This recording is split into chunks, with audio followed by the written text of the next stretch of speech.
All right, I'm going to call our meeting to order. Roll call, all members of council are present.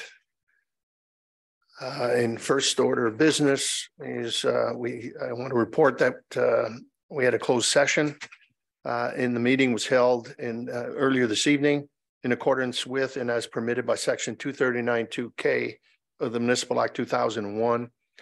At this meeting, the council received information concerning a town facility and provided direction to administration regarding a plan or position in respect to the negotiations to be carried on behalf of the municipality.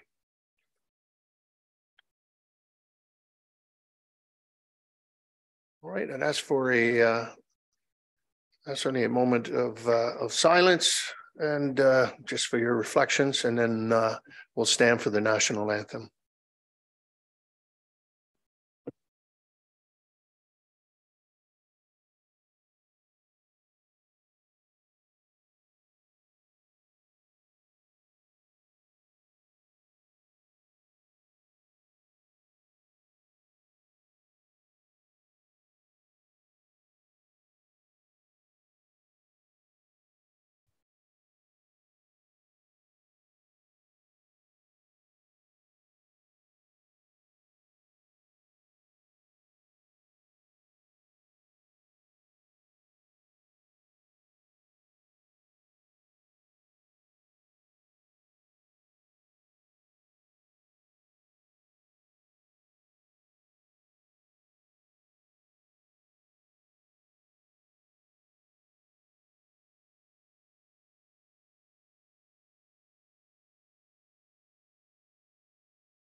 All right, our land acknowledgement that we are in the land surrounded by water, originally inhabited by indigenous peoples who have traveled this area since time immemorial.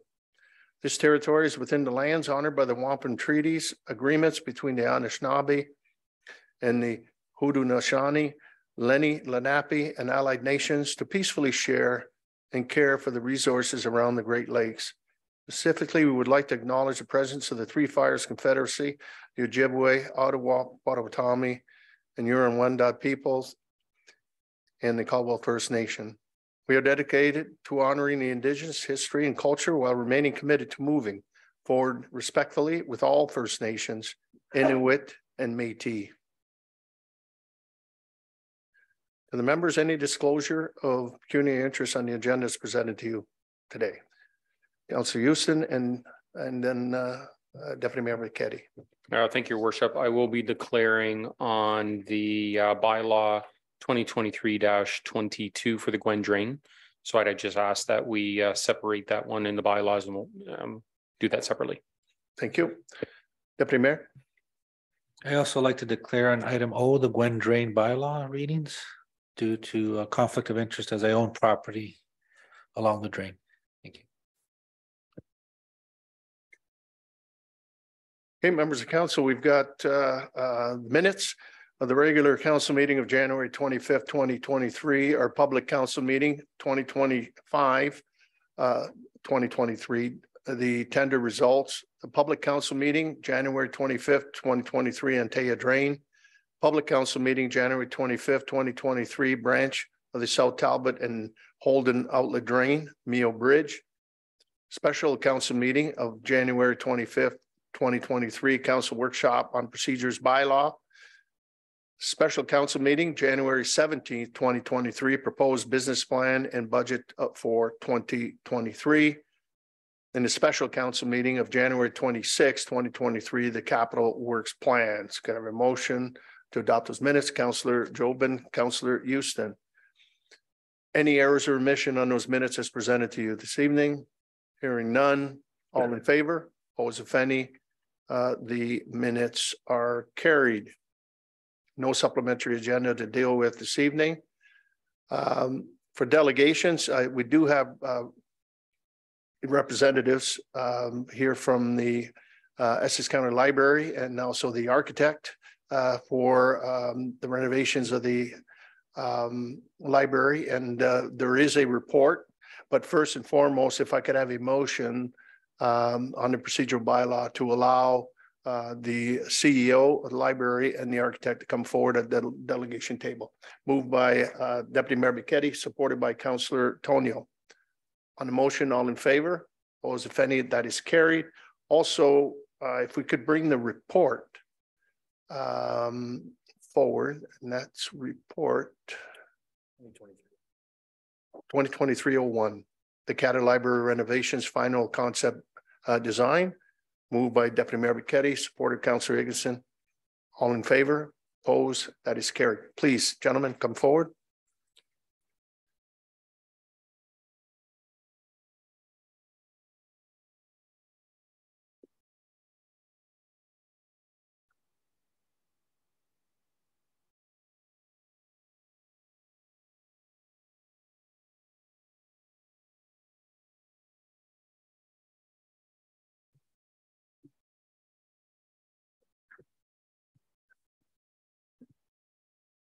Play musical chairs. The only thing missing is the music.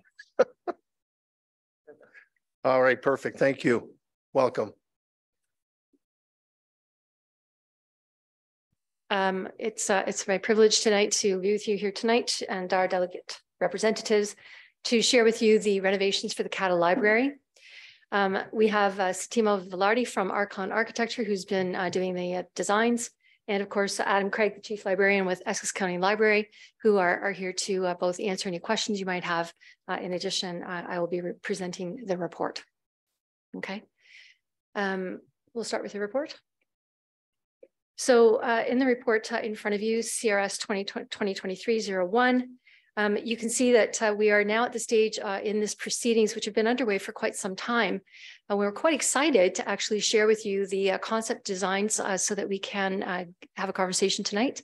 And on your approval, begin to move forward with modernizing this important asset here in our community. So in February 2022, Archon Architects was retained by the town as the prime consultant for the library renovation project.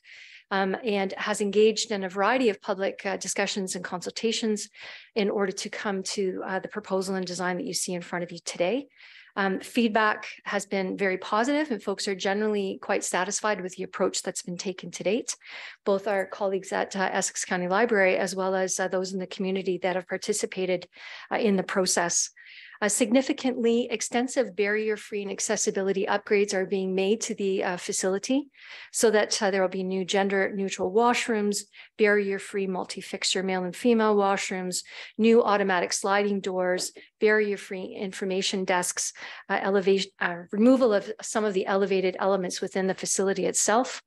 And also doing general improvements to the overall interior finishing items identified in the report, including increased electrical distribution and power receptacles for use of charging phones, laptops, mobility assistance devices, etc. And replacing LED for energy efficiency in the light fixtures, etc. We are looking at improving staff support areas and so on. I think that in my discussions with Mr. Craig, the library is quite supportive and very excited. Yes, excited to take up residency in this renovated facility. So upon your approval of the final concept, we anticipate that the final drawings will be developed here right quick, and the project will be tendered in Q2. It is potential that the project would be starting in May of 2023, and the eventual horizon for the project could be upwards of 12 months, depending on variables such as availability of contractors, materials, etc. Those issues remain present in our lives. This is part of the approved capital budget that was approved by council prior to Christmas. And we are, as indicated in the report, the town is responsible for $700,000 of those contributions, the Essex County Library Board for $300,000 of contributions against the project, exclusive of any additional equipment and furnishings.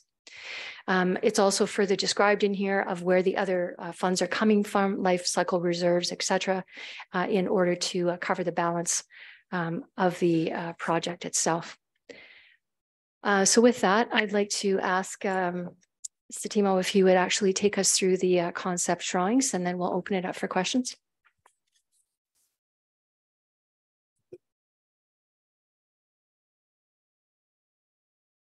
Thanks, Beth.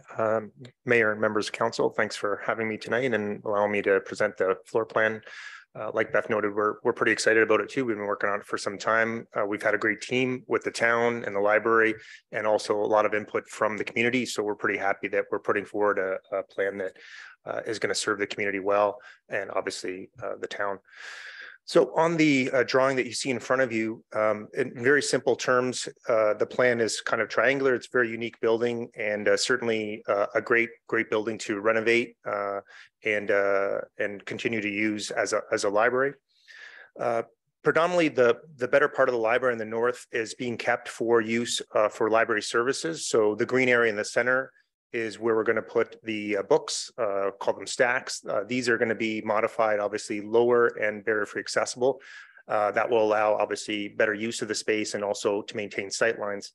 The area just north of that in yellow is basically all of our lounge and community seating areas. And again, we've extended or expanded on this basically because of the nature of libraries these days. Is there's a lot of community use with respect to tutoring and meetings and study. And so we provided a substantial amount of area to undertake that part of it. The areas further to the bottom of the plan, so you see them sort of in purple and in the light color blue identified as items 3 and 4. These are themed areas that we're going to be including into the library for different members of the community. The purple area is going to be themed for teens and basically allow for additional types of books or material for those groups. The light blue area for children or preschoolers, and again, the intent is to theme that area for that use. The main access to the building identified in gray is basically the same access that's there already. It works very well, obviously, for the way that the library is programmed. And of course, at the apex, item 6, which is our information desk, is basically a great spot for the librarians and staff to receive patrons to the library, obviously have oversight of the entire library, which is important, obviously, in library spaces, and as well control access and egress. Immediately behind that is the library's primary prep area. So this is where they receive books from other branches, sort them, and then also plan for programs within the library that are being undertaken. Immediately, I guess that would be below that in the red color. That's the community room, which most people will recognize. That's being maintained in the same location. We've made it just a little bit smaller because we found that the space was quite large. If many of you recall, it was a former council chambers. And so obviously the space is no longer needed. And as Beth mentioned, that particular space had an elevated stage, which we are removing in order to allow the entire facility to be very free accessible, including that space. So that's a big move, and I think an important one for the use of that room. That particular configuration is shown in lecture style, but of course the room is a multi-purpose room, so you can split it up in tables and chairs, break out, whatever configuration works best, classroom seating. And it has its own storage, obviously, to allow for a seating and table storage, and that's being maintained. The building had its own exit in that particular space, which is being maintained, and it has access to natural light from the existing windows. At the top of the drawing, or which would in this case would be the west side of the building, you'll see that predominantly those are more service areas. So the areas in dark yellow are the accessibility upgrades, the bathrooms that we've increased. This is obviously now a 1-to-1 ratio with respect to the amount of washrooms that are required for this occupant load. We were sort of under service before. If you're familiar with that space, there was just a couple washrooms there and one staff washroom. So now we've increased that content to match the occupant load. And we've also included, as Beth noted, as numbered under 11, a universal washroom that is used for that's completely barrier-free accessible and has all the amenities of a barrier-free washroom. We've maintained, for obvious reasons, rooms 12, which are the electrical service rooms, main switchgear, rooftop access for obvious reasons. And then we've provided additional staff support space, as you can see there at the top, a work area and/or lounge and a secondary washroom for their use. So pretty much a whole entire revamp of the interior space. And as Beth mentioned, a lot of it has to do with accessibility upgrades, and then obviously a refresh of the entire interior.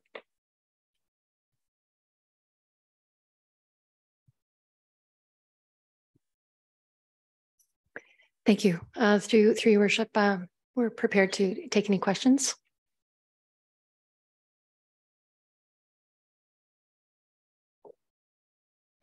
Thank you. Through you, Mr. Mayor.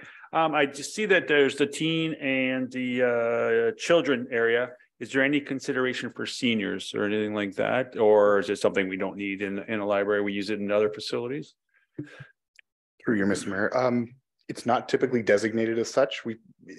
In library land, it's as long as everything's accessible, the whole space is for seniors. And what we find is that is really, in many cases, our biggest demographic.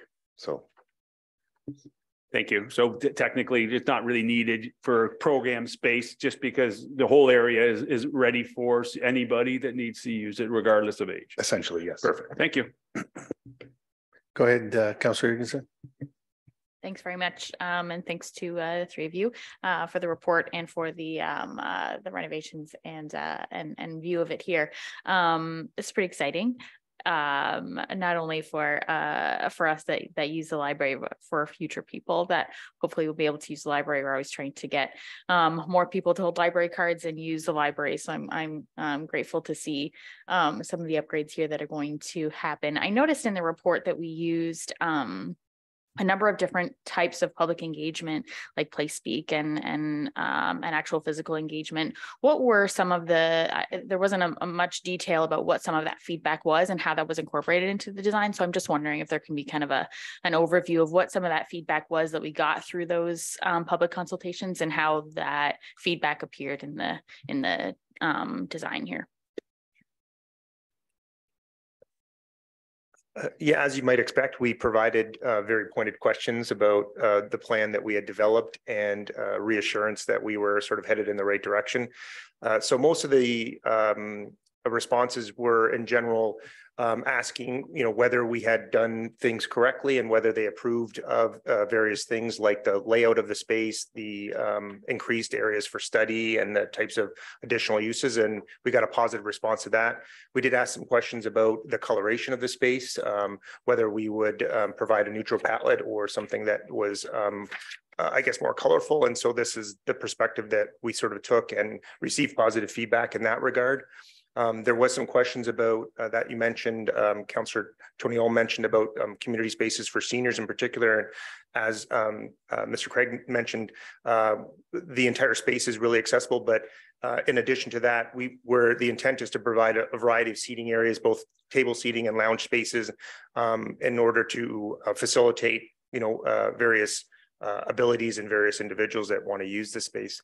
There were some items that were more less, I guess, about the plan and more about operational uses. And I think those are the areas that that the library is going to look at with respect to maybe different programming or a review of the operation.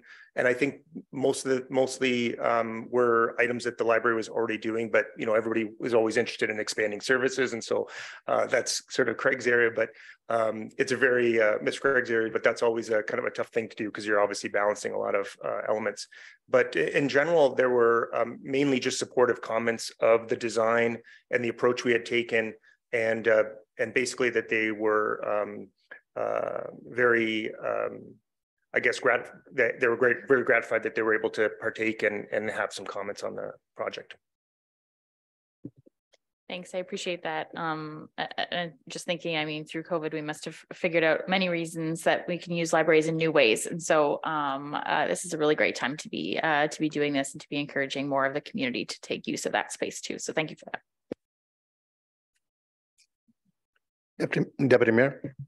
Thank you, through your worship. Just a question. Thank you, Beth, for bringing the report forward, and Adam and Setimo for coming this evening. The program community room, I see in one of the slides, 3 of 4, it has an opening, like a window. There is no window that kind of looks into the main area. So is that a new feature, right? Okay. Yeah, that's correct. Again, the intent is to try to increase visibility as much as possible for both engagement of that particular space, because it's in its current state, it's kind of sort of out on its own, and you don't really know what's going on. So a lot of the transparency is for security reasons, obviously, but also to make the space feel like it's all connected to each other, so that when you come into the library, you see what's happening in the main space and also maybe what's happening in the programming, and that sort of entices people to connect and stay engaged. Oh, excellent. That's a great feature, because it does make you feel that way. Because right now there's just a door and you go into this room, and so you do feel disconnected. So that's a great feature added. In terms of, being on the library board, I think Adam has great ideas and plans in terms of enhancement. To Councillor Higginson's point, we want to promote getting, whether it be adults or youth, to get membership and cards. And so I encourage all council members, we'll make sure we'll get the applications out that you all have a library card. And, within the year, when this is all said and done, we'll be able to go in there and utilize it to the best that we can. I also want to acknowledge and give credit to previous board members, library board members like Councillor Houston and Councillor Dowie, who's been advocating for these renovations, Mr. Gregg, for years. So this is not something that just happened this year. This goes back 4 or 5 years. Where we've been waiting, and I think we're there now, and it's just a matter of putting these pieces and giving council consideration to approve this report this evening, and we're off and running. So thank you again, everyone.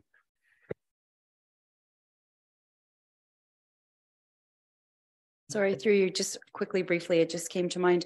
In the fall, we did a community walk, and one of the things we observed was the exterior lighting on the parking lot side of the building. So just wanted to confirm that was addressed. Thank you. Yes, through the mayor to Councillor Jobin. Yes, in fact, we were discussing that today, and making some adjustments to the plan to ensure that we're accommodating adequate and appropriate lighting and other types of security measures in the site. Thank you. Thank you, Your Worship, and thank you, Deputy Mayor, for your comments.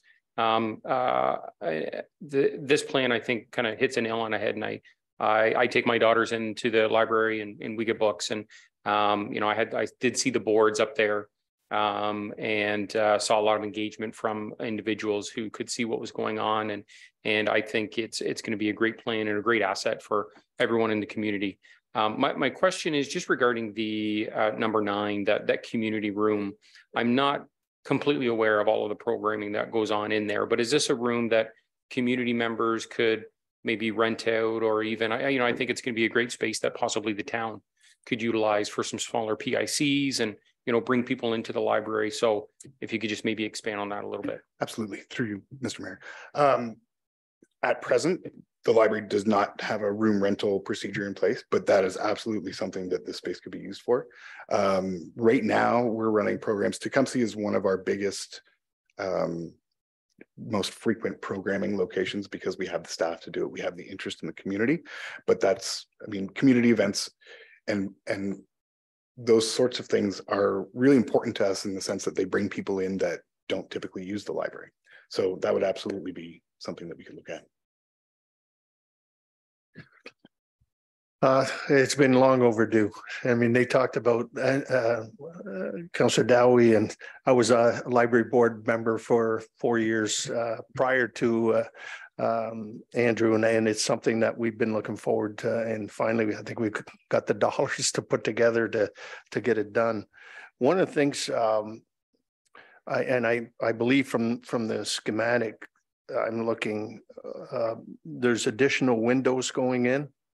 Especially on the west wall, because that was one thing, and there wasn't very much natural lighting in the facility. Has there been any thought of? I know we have them here. They're not really skylights. Solar tubes. Is that what it is? Yeah, solar tubes. We got about about 8 of them in the building. The beauty with them too is it helps in energy efficiency as well. So it actually lowers the amount of electricity required on the lighting, because it balances with obviously the sunlight and that. Is there any consideration for that, or? Thanks. Yeah, and Mayor, in response to you're saying we were considering that, but we know the budget is very tight on this particular project. And like you said, we implemented some clear story windows along that wall to introduce some additional natural light, and obviously to provide some daylight harvesting so that the lighting can be reduced in the space. I think my understanding was that we would consider that depending on budget constraints. And if we had the opportunity, we would add them, because currently we're not really making any modifications to the roof or the envelope in particular, except to add those windows. And so that was a major criteria of the project, was to limit the renovations to the interior space, as well as increase the accessibility requirements for the building. And so that's sort of my simple answer, but for sure, it's something we considered here, that we implemented, and certainly we like those solar tubes quite a bit, because as you said, they provide additional natural light for a lot of bang for your buck, so to speak. So we do like them, and we would consider them depending on where we come in with budget. Thank you. I don't think the tender's been let out yet, is there? Hopefully it can come under budget so we can look at that, because I think there's a payback, in order to deal with that. But I think the space, I think you've done a great job. I think it's very welcoming. I like the idea of a little bit more oomph in the color. I think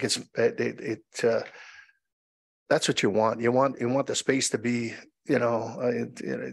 alive, and so it's certainly going to be, I think, a beautiful addition to the community, and I'm looking forward to the day that we cut the ribbon. And so I'm pleased, and it's such a unique building. It's not just a square block, or it has some character to the building itself, and I think you've done a great job, and I think in improving the space. And I think now, from infants to seniors, I think will take advantage of that. Well done.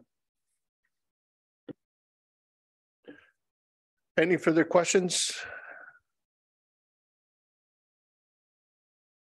If it's appropriate, I'd like to move the recommendations in the report at this time. Thank you. Do I support Councilor Tonio, who spent a lot of time there when it used to be a police station, or part of it. And so no further questions or comments, and all in favor? Opposed, if any? That's carried unanimous. Thank you very much. Looking forward to the finished product.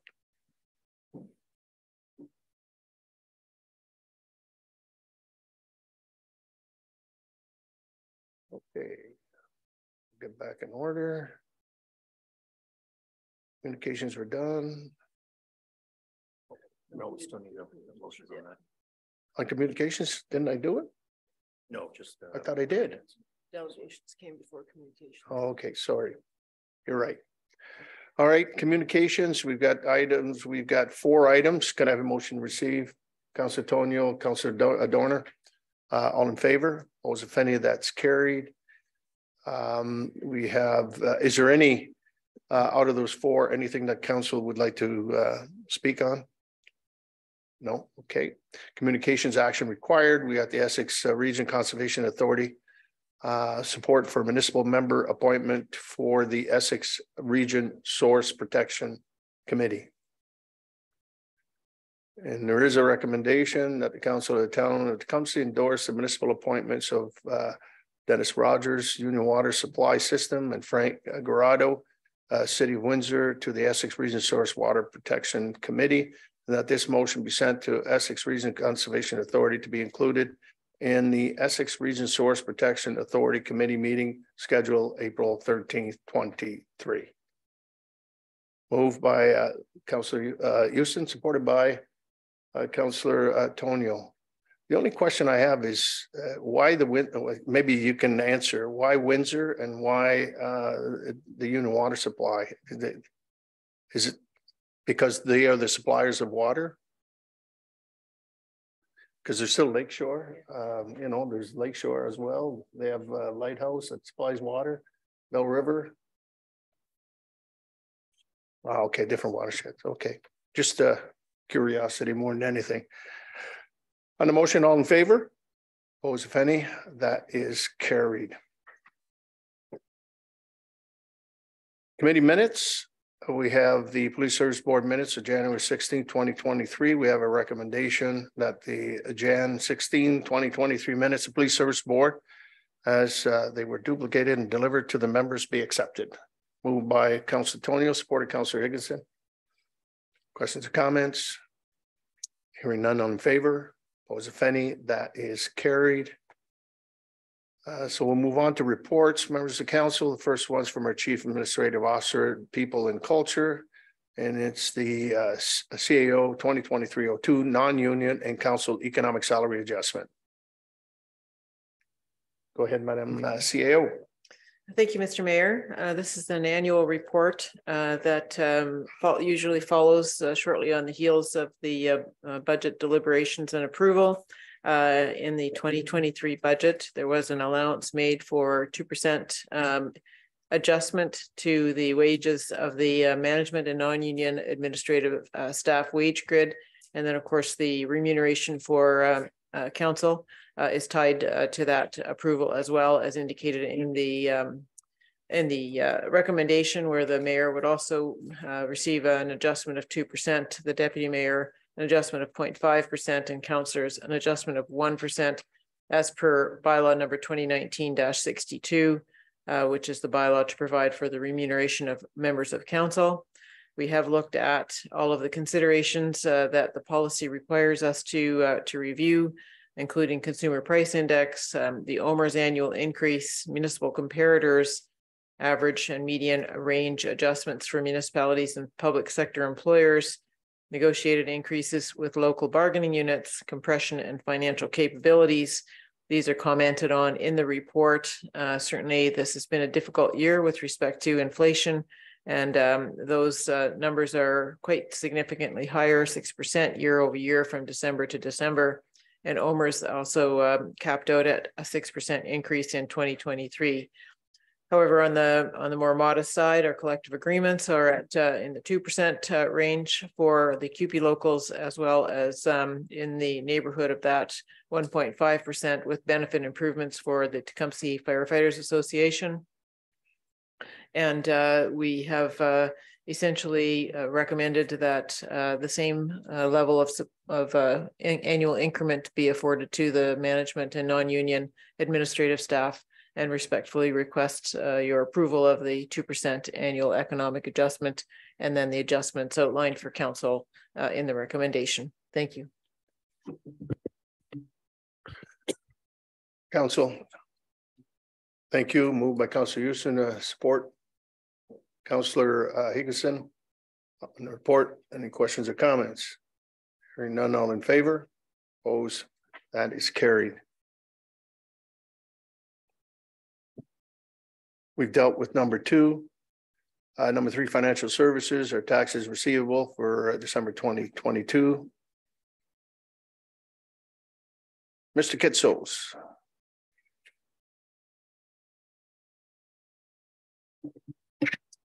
Good evening, Mr. Mayor and members of council. So this report is our annual report on the status of taxes receivable at year end. So this is for December 2022. And we ask that this report be received by council. The report will detail some of our collection measures that we use in our practices.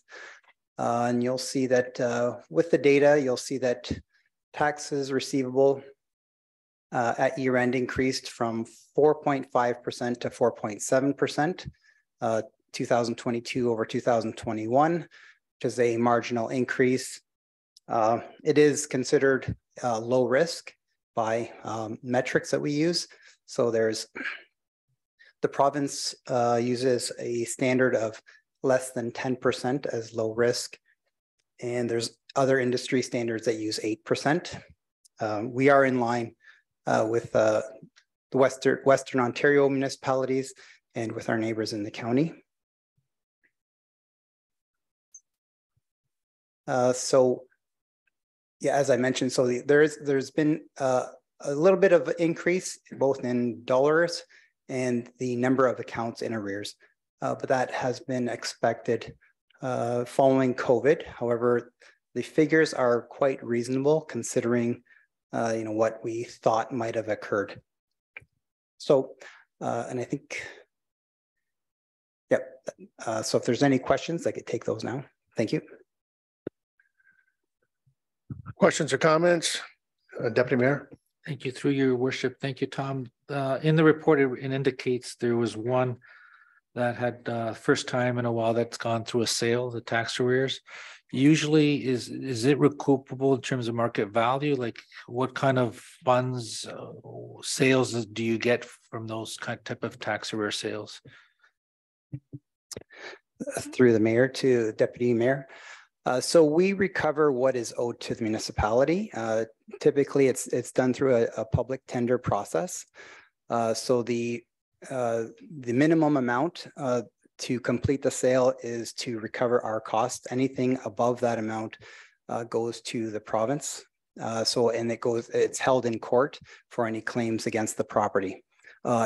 Barring any claims, the remainder would go to the owner of the property whose house was sold. So they could recover some of those funds.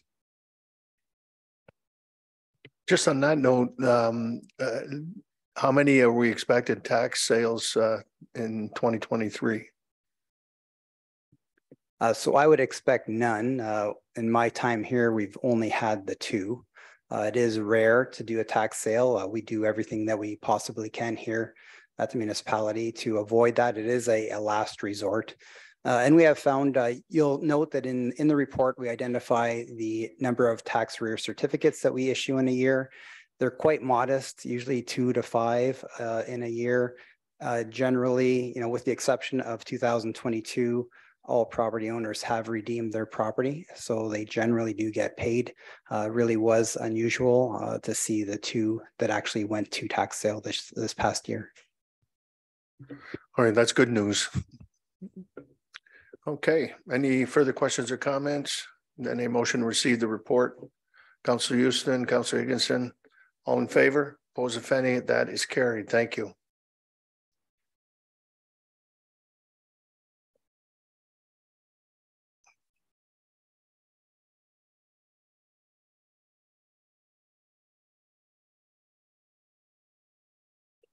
All right, next report is from our Legislative and Clerk Services, our Procedural Bylaw Subcommittee.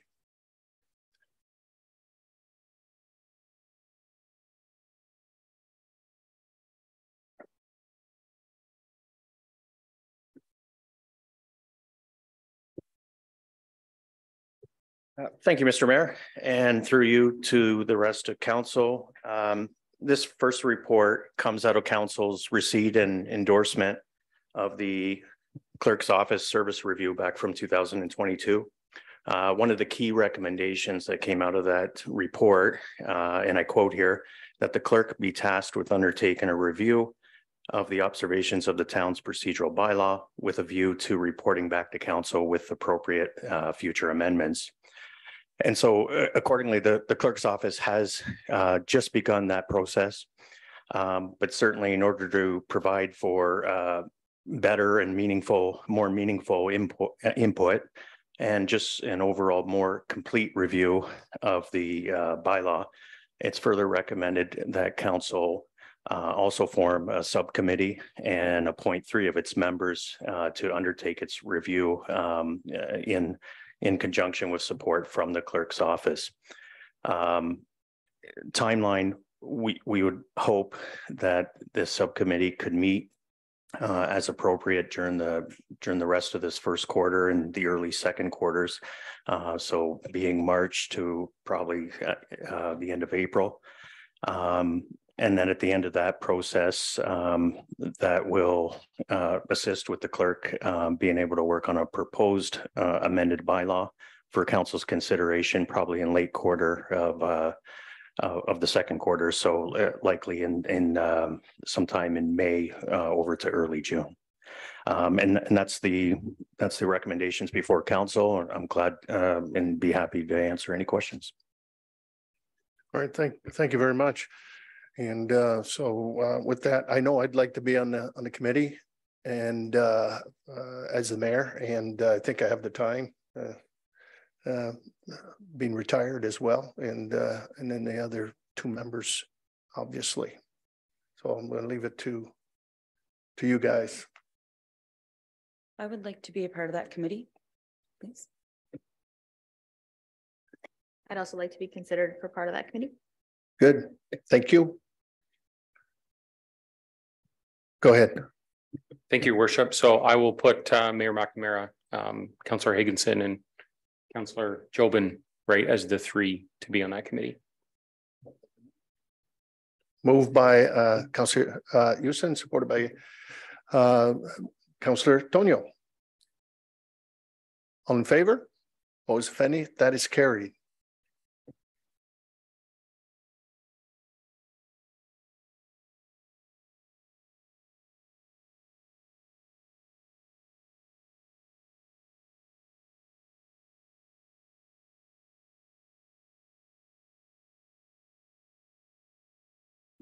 Board of Revision appointment for the 4th concession. The recommendation is that the report LCS 2023-02 titled Court of Revision Appointment 4th concession drain be received, and that council appoint 1 of its members of the town to the town of LaSalle Court of Revision scheduled to convene and sit on March 23rd, 23 at 4 p.m. LaSalle Council Chambers to hear any appeals on the assessment from the drainage report in relations to improvements of the 4th concession drain as prepared by R.C. Spencer Associates dated August 5th to 2022.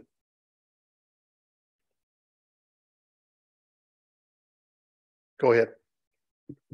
Thank you, Worship. I'm happy to appoint Councillor Jobin. I think it's neighboring, her area. So Councillor Jobin, if you're open, I'll put your name forward. Thank you. Thank you. So moved by Councillor Houston and supported by Deputy Mayor Buchetti. Councillor Jobin be the appointee. All in favor? Opposed? That's carried. Thank you. Next, Public Works. Environmental Services, the DMAP Phase 1 Scully St. Mark's Pump Station pre-order for generators tender results. Do we need a drum roll or a box of Kleenex?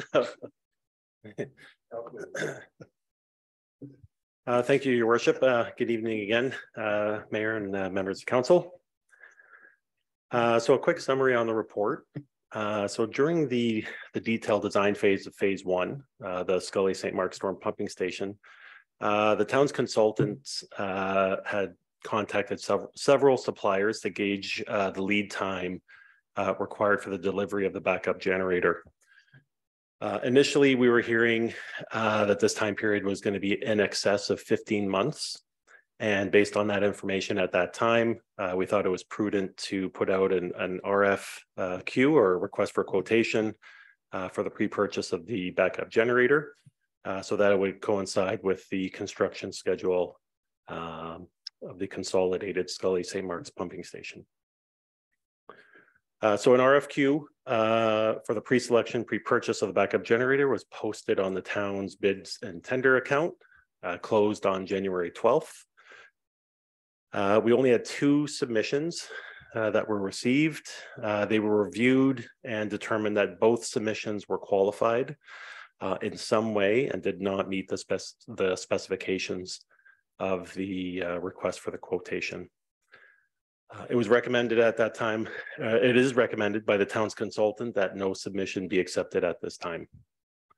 In further discussions with some of the suppliers, the lead time for the delivery of the backup generator is less than 15 months now and is more in line with the construction schedule. And it's not as critical to pre-purchase it now as originally thought.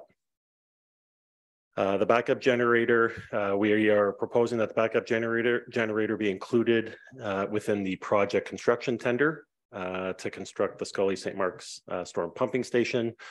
We also believe that the general contractor for such a large project will have greater opportunity to reach a larger number of generator suppliers. So the recommendations within the report is that the report PWES 2023-09 be received, and that the quote submitted on January 12th, 2023 for the supply of 1 diesel generator set for the Scully St. Mark's pumping station project be rejected. Happy to answer any questions at this time. So we're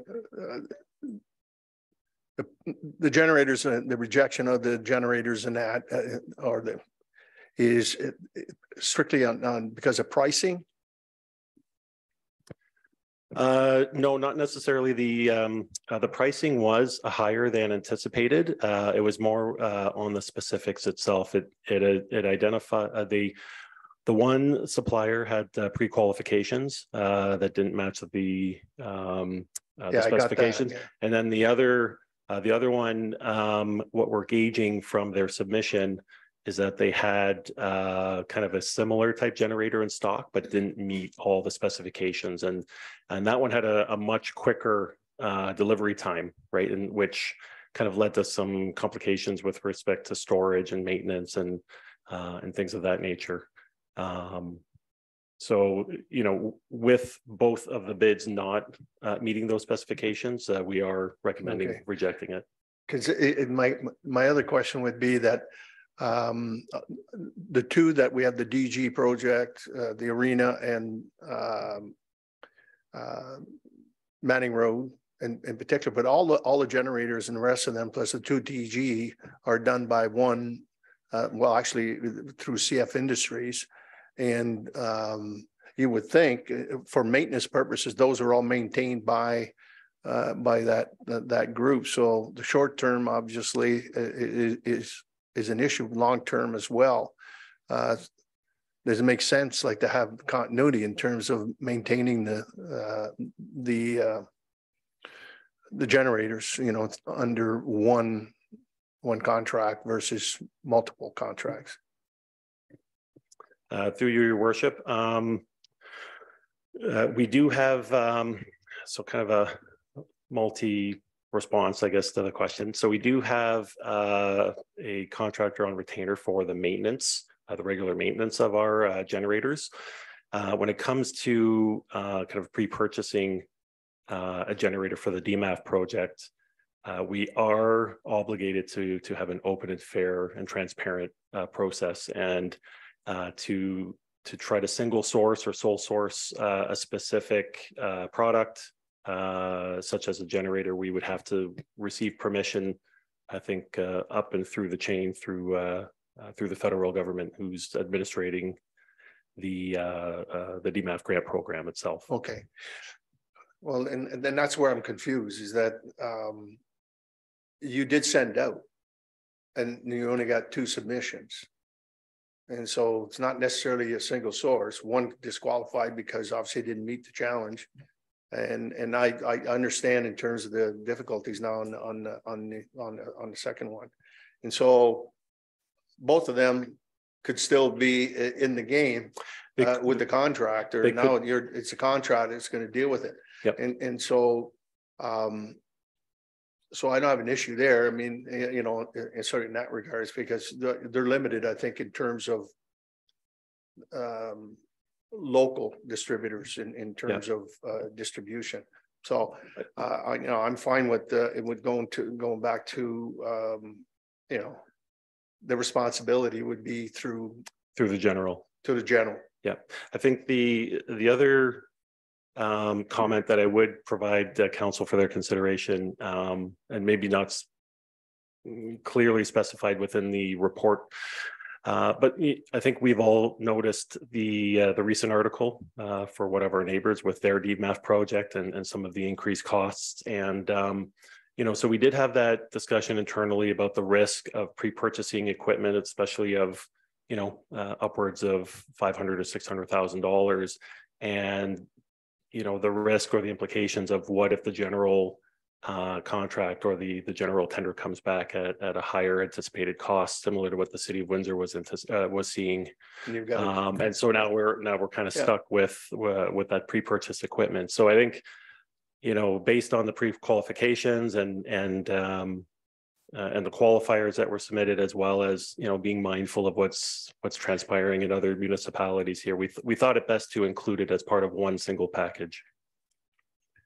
Yeah, I think that makes a lot of sense. And so anyway, that would have been my follow-up, is I was worried about 86 million extra dollars at the city on their project. Now, my final question is still looking at diesel.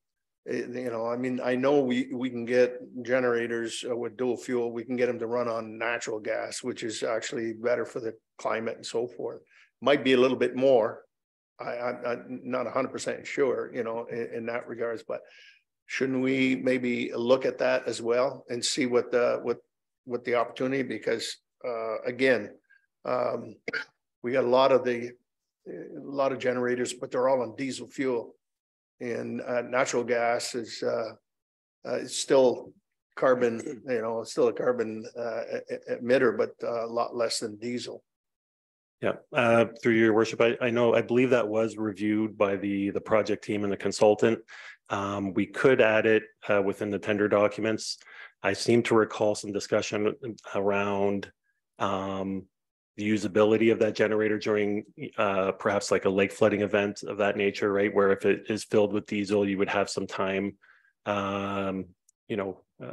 to use that fuel, to use the generator itself. You might have an opportunity to go and refuel it. I think there's kind of that risk with natural gas on whether or not during a major flooding event, whether the gas gets shut off during those larger lake flooding events. But it's definitely something we can look into. And as we were very mindful of the natural gas versus the diesel component of that. Because I think the other point too is that there could be grant opportunities from a gas company from Lake Enbridge, where they certainly look at. Why I say that too? I know one of my last projects as at Walker's was exactly that, and I was able to get a sizable grant in new equipment, and I know they have opportunities. Just a suggestion. That's all. Thank you. Okay, I think move the recommendation. Thank you. Councilor Houston and Councilor Donor supports the recommendation. All in favor? Opposed, if any? That's carried. Thank you.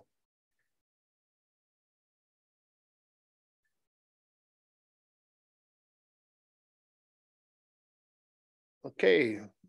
Still on DMAF 2020 intake, and this is the phase 2 PJ Cecile Storm Pump Station, the award of engineering consulting services. Thank you, Your Worship. And I'd like to go through and give a brief description of the report, and just want to give council an update on the scope of the PJ Cecile pump station. I know we've done a lot of talking and discussions and reporting on the phase 1, which has been front and center. So the PJ Cecile storm pumping station improvements. So those consist of construction of a new pumping station over the footprint of the existing structure. It will have an increased capacity of 8 times the capacity. We'll have a larger inlet to the pump station, larger outlets, outlet piping into Lake St. Clair. And these improvements will enhance the level of service to accommodate a growing frequency of heavy rainfall events that the town has been experienced as of late.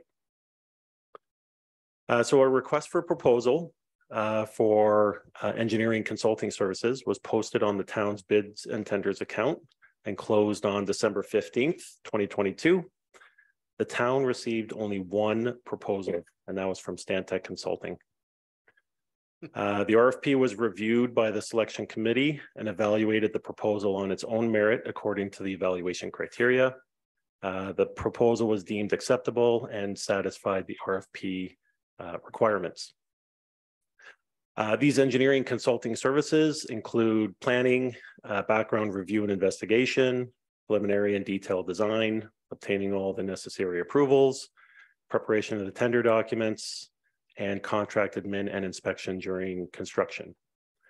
The tentative schedule laid out within the RFP is in keeping with the DMAP program deadlines of March 31st, 2028.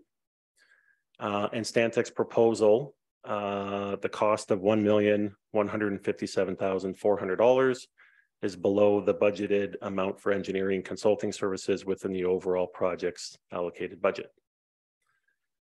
So there are two recommendations contained within the report that council award the engineering consulting services for the PJ Cecile Storm Pumping Station Replacement Project in the amount of $1,157,400, excluding HST, to Stantec Consulting Limited as an irregular result under the Town of Tecumseh Purchasing Policy and Schedule A of Bylaw 2021-60. And that Bylaw 2023-20 be given the first, second, third, and final reading to authorize the mayor and clerk to execute an agreement satisfactory and form to the town solicitor with Stantec Consulting Limited. If there's any questions, I'd be happy to answer them. Any questions or comments? This is the comment that I have. Hopefully, because this is under budget, that's an indication that the construction will be the same. That's good. If there's no further questions or comments, then a recommendation is before us. Question, go ahead.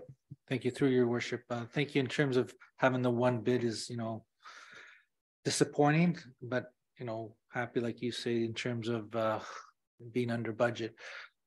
Moving forward in terms of engineering and whatnot, maybe we can talk a strategic meeting or whatever, but we have a lot of work that's engineering, and I don't know if it's a time where we can discuss future partnerships with different engineering firms who can do what, or do we always have to do it like I'm looking at Mr. Kitsko's, we have to do that the procurement policy where we have to put it out for bids, these type of work. So it's just, I don't know if it reminds me of the asphalt industry, where are we starting to see this in the engineering service where we're only getting one bid now? Or are the other engineering firms busy? Did you get any feel of? Through your worship, we did reach out beforehand, before the RFP closed, and just advised that we did have the RFP out and advertised. The industry, I think from here, including all of Southwestern Ontario, is extremely busy right now. I was surprised to only see one bid, and I think the postmortem and the follow-up discussions were that the amount of workload that's out there, the amount of projects that they can pick and choose what projects they want to work on. This project does bring some complexities with respect to the pump station and the mechanical nature of things. And I think most of the consulting firms were kind of focused more on linear infrastructure. So your road reconstructions or your typical sewer replacements or water main replacements. So I was definitely surprised to only see one submission, but luckily we have a local firm and a local team on it, and the price did come in under what we had estimated. So yeah, that's a good news, and it's also good news for aspiring engineers in our region that want to find jobs. There's work out there, so hopefully, like I say, they're going to have to hire to get the workload down, because there is a lot of work out there. Yeah, can always go back to work. No. I'd prefer to stay here, please. No, I'm not referring to you, Phil, that you're not allowed, but anyway. On recommendation and accept Councillor Houston and Councillor Higginson.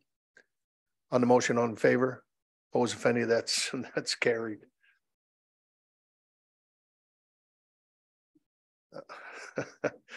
Bylaws, Mr. Clerk. Thank you, Mr. Mayor. Under bylaws for council's consideration this evening, bylaw 2023-020 was just duly passed as part of the previous report, PWES 2023-14. So the remaining bylaws for council's consideration are bylaw 2023-021 DeMonte Drain, bylaw 2023-022 Goin Drain, bylaw 2023-023 dog tag fees, and bylaw 2023-025, which is amendment to water and wastewater rates for 2023. So respectfully asking council to give 2 readings this evening to all the bylaws listed, but would additionally ask if council could give separate consideration of 2 readings to bylaw 2023-022. And that's in light of the disclosures of pecuniary interest that were made earlier with respect to the Go and Drain. And then finally, if it's also council's pleasure this evening, to provide for a 3rd and final reading to bylaw 023 and bylaw 025. Okay, thank you. With the 2 members who declared, I'm going to call for the 2 readings on 2023, 2022, the Gawain Drain, 1st and 2nd reading. Councillor Higginson, Councillor Tonio, on the motion, on favor, opposed if any, that's carried. The others, 2 readings would be DeMonte Drain, and that's the only one, right? Oh, dog tags too. And 25, but that's 3 readings. DeMonte Drain is 2 readings. So I'll go 2 readings on DeMonte Drain. Move Councillor Houston and Councillor Jobin. On the motion, all in favor? Opposed if any, that is carried. And finally, bylaw 2323 dog tag fees, as well as bylaw 2325 amendment to water wastewater rates for 2023. 3 readings. Moved by Councillor Houston, Councillor Jobin, support. On favor? Opposed if any? That's carried. Unfinished business? Any new business? Go ahead, Deputy Mayor. Yeah, just under unfinished business, maybe through the CAO, if we have any updates on the e-scooter pilot report, if it's coming anytime soon. Thank you. Through the mayor to council, I just had an opportunity to review that with the new director, Community and Recreation Services. So we're looking at perhaps some springtime for a report back to council. Thank you. All right. Any further unfinished business? New business? Deputy Mayor. Thank you. Through your worship, this question's to Mr. Bartnick in terms of public works. I know there's work that's going to be done along L'Esperance Road there by the CN tracks, and some businesses were raising concerns about the possible, well, the eventual road closure. They're asking, in terms of details or timelines, if there's any communication that's going to be forthcoming so that they can help through their social media to push out that information in advance of when those works are taking place.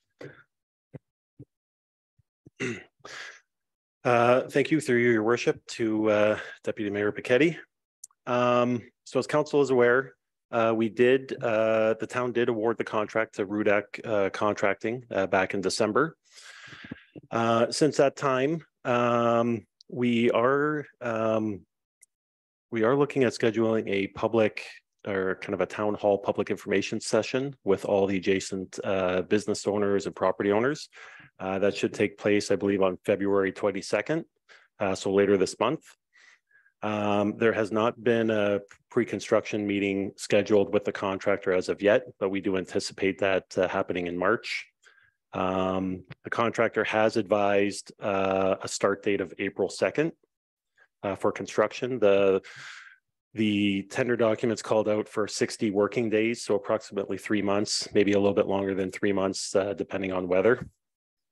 And typically what we do for our capital projects, we do have communications and notices that do go out. In this case, we'll also probably have media releases, and we'll have to provide constant updates throughout construction on our project. We'll have a kind of a project homepage on the town's website as well, but we definitely recognize communication is key as we go through the construction process, similar to what we did with the trunk sanitary sewer when we went that we installed recently on Tecumseh Road, being very cognizant of the impact that it may have on some of the businesses there. Excellent. And also, I don't know if it could be separate or not, but to notify the school boards, their transportation consortium, their bus routes will have to most likely be rerouted, which will affect a lot of, pickup times. And so families and schools would need to get that information out to their community and families. Yep, through you, your worship. So it is anticipated that the road would be closed during construction. There might be an opportunity to open it up at the latter part of construction, but I think due to the site constraints, the nature of the work, the relocation of one of the rail arms as well, we thought it best to have a complete road closure. That way, construction can be completed within a kind of a 3-month time period. If we were looking at trying to maintain one lane, whether it was north or south, you're probably looking at about 6-month time frame, increased costs, increased inspection costs, increased via rail inspector costs as well. So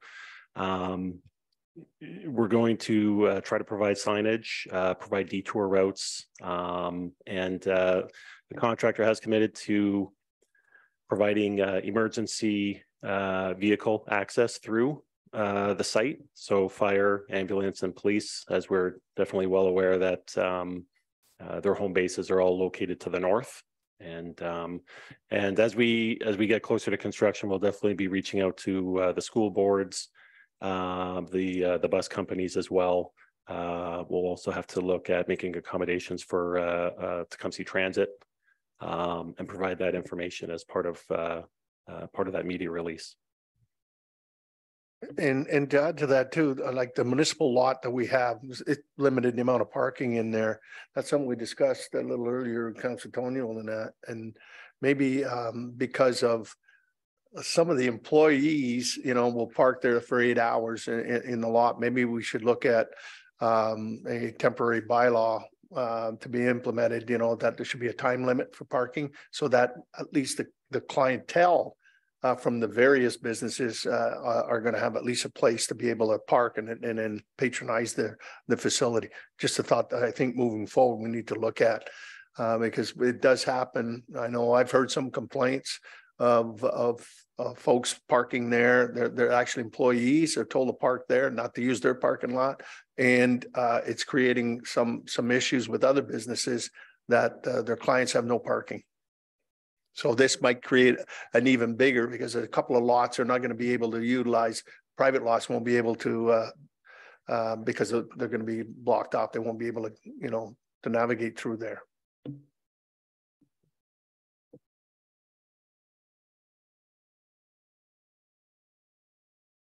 And maybe that could be also part of the communication package with the folks when you're talking to them, and maybe they can self-police it or somehow, but just to let them know that it's gonna be patience by everybody, and the sooner that gets done, and then the more beautiful that area is going to be.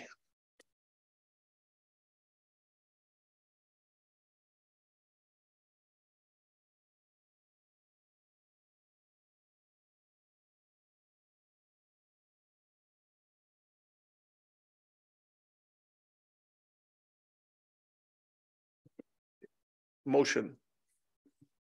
Thank you. And through you, Mr. Mayor, to you and to my fellow co-councilors, I'm looking for your full support this evening on a recommendation that the County of Essex be requested to amend the speed limit on County Road 46 from 80 kilometers an hour to 60 from County Road 46 at the intersection of County Road 19, which is also known as Manning Road. And that as County Road 46 east of County Road 19 is located within the municipality of Lakeshore, that this motion be sent to the clerk of the municipality of Lakeshore for council's support and endorsement as well. And further, that this motion and background be sent to the clerk of the County of Essex, requesting that they be placed on the next regular meeting of County Council's agenda for consideration. So you're prepared to move? Thank you. Support by Councilor Tonio. Any further questions or comments? All in favor? Opposed, if any? That's unanimous. Thank you very much. Okay, any further new business? Hearing none. I believe a confirmatory bylaw is in order. 3 readings to confirm the proceedings of our meeting today. Councilor Tonio, Councilor Dorner. All in favor? Opposed? That is carried. Any notices of motion? None intended. Next meeting, Tuesday, February 28th. Well, that's hard to believe. Last day of February. March on spring. 4 p.m. special council meeting, and that was a reschedule. I don't even want to try to pronounce it. MFIPA, I guess. And 5 o'clock public council meeting, ZBA, 13931 Riverside Drive. 6 p.m. public council meeting, Shuttleworth Drain, and 6:30 p.m. a public council meeting on Sullivan Drain, and 7 o'clock a regular council meeting. So with that, adjournment's in order. Councilor Houston, Councilor Jobin, all in favor? Opposed, if any? That is carried. Thank you. This meeting is now adjourned. And maybe